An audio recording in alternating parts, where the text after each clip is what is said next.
माशाल्लाह माशाल्लाह। मोहम्मद अली आप ही लिख के जा रहे हैं? हाँ जी। सच्ची? हाँ जी। हुण लिख का वाला सारी आप ही राइटिंग की है? हाँ जी। 1 2 3 4 5 6 7 8 9 यानी कि ये तो देख के लिख रहे हैं। वाह जी वाह माशाल्लाह माशाल्लाह। इसी तरह स्कूलों आया ना, सही है ना, फिर पढ़ाई की लिखाई की, फिर उस तो बाद खेल कूद की, ठीक है ना? हाँ जी इसी तरह देखो माशाल्लाह राइटिंग अच्छी है माशाल्लाह इनकी है ना। रेजर रखे हुए सिर्फ कोई लफ्ज गलत होता है ना मिटा के दोबारा लिख लेता है। रोटी खा ली दोपहर की आके? हाँ जी।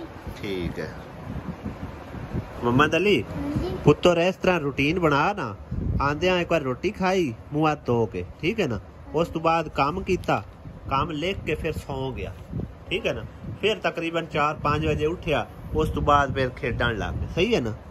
हाँ इस तरह रोजाना रूटीन बना। माशाल्लाह जी चाय देखो कितनी वधिया तैयार हो रही है और बना रही है जी जिक्रा बेटी माशाल्लाह। इस टाइम चाय किंदे वास्ते तैयार हो रही है जी? अब्बू वास्ते। अब्बू वास्ते? हाँ जी। इन्नी अब्बू चाय पीनी है? नहीं थोड़े वास्ते भी नाल। बस ठीक है नाल आप वास्ते भी कप? हाँ जी। सही है। आज ऐशा रानी भी आई है निक्की जी कंगड़ो काकी, कदे आई बनी है नहीं कंगड़िया कंगड़ो चाचू मेल कदे आई है? मैंने मिली हो ये पहले ही मिली है कभी पाऊ है तैनू पहले ही मिली।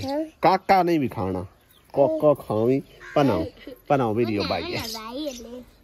और आसिया बेगम बना रही है भाई साहब बारीक बारीक आलू काट के ये पकौड़े दा सामान है। अच्छा जी। हां जी बेसन भी आया पे ते बनाऊ जी कड़ी ते पकौड़ा। मैनू की पता तुसा बनाने ने कड़ियां पकौड़े है नहीं जिक्रा तेन पता है कितना पाउंदे है कड़ी पकौड़े 4 शा सुननी है सिर्फ बनाए कदे नहीं। आज जी कड़ी पकौड़ा तैयार होने लगा है ते पकौड़े भाई साहब बनाए जा रहे ने। चेक करो एडे एडे बड़े पकौड़े वो भी सफेद सफेद मसाला लगता कम पाया है। बाजार से मसाला बनाया ना। वाह जी वाह पकौड़े तो जबरदस्त बन रहे हैं। पहले पकौड़े बनाओ तो फिर कड़ी? हां जी भाई फिर इन्हां दा काम खत्म होया पे आवा जाना। अच्छा कड़ी बना के विच पा लवांगे जेडे पाने जेडे बाकी दे बाहर रखने रखने। लो जी पकौड़े हो गए ने तैयार 3-4 सार लोगे हुण साड़ने आ। नहीं साड़ आसिया बेगम नू आटा गुन्नण ते ला दिता गया। आप जड़े पकौड़े बना रही है सुमेरा बीबी। ये शाम तक कड़ी पकौड़ा तैयार हो जाती? नहीं शाम पकौड़े तेरे कच्चे मेरे हिसाब से रहंदे पे विचों हुण पाए तो छोटे छोटे पाए ते आलू तुसी उबाल लेने आ।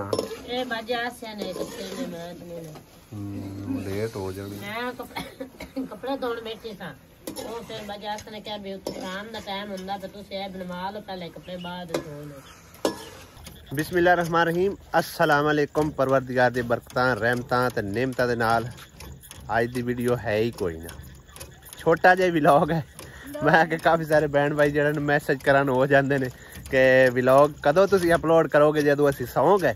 मैं इस करके आखिर छोटा जिहा व्लॉग जिहड़ा ना बना के अपलोड कर देवां और सारे बहना भाइयों नूं अपडेट कर देवां कि भाई साहब अज दी व्लॉग जिहड़ा ना बनाया ही कोई नहीं पिछले टाइम छोटा जिहा मैं बनाया यानी कि ना कोई थोड़ा जिहा कड़ी पकौड़े वगैरह दा सिर्फ पकौड़ियां दा बनया कड़ी दा बनया ही कोई नहीं। इस टाइम असीं लवण आए पानी।